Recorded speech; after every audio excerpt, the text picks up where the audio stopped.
Hi, my name's Rachael Cumberland. Pull up a chair, grab a friend, and get ready for today's lesson, Groovy Math Problems from History. Once upon a time, in the 3rd century, in ancient Alexandria, there lived a genius named Eratosthenes. One of his greatest accomplishments was calculating the circumference of the Earth with surprising accuracy. What? But how? Did he use magic? Well, almost. He used geometry, and here's how. On a particular day, the sun is directly above the city of Syene, which is 500 miles due south of Alexandria.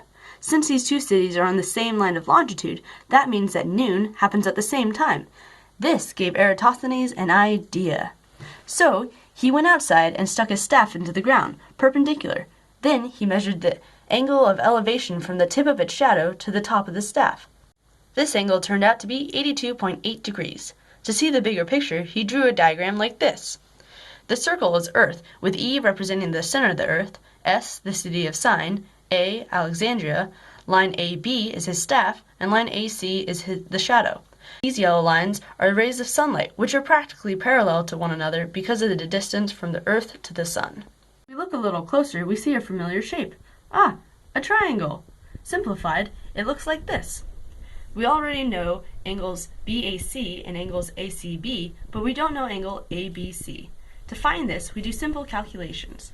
Every triangle has 180 degrees in it, so we simply take away the angles that we already know to find the remaining angle, which turns out to be 7.2 degrees.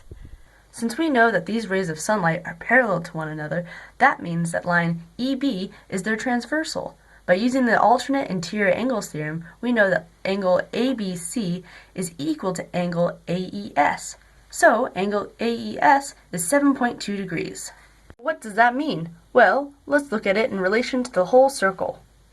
7.2 degrees is a fraction of the entire circle, which is 360 degrees. To find this exact fraction, we simply divide 7.2 degrees by 360, which turns out to be 0.02, which can also be seen as 1/50th of the entire circle. We can also see that angle AES is proportional to the length of the arc AS. So, if 7.2 degrees is a 1/50th of the full circle, that also means that the length of the arc AS is 1/50th of the entire circumference. So, we simply multiply the length of AS, which is 500 miles, by 50, and we get the Earth's estimated circumference, 25,000 miles. In reality, it's 24,901 miles long.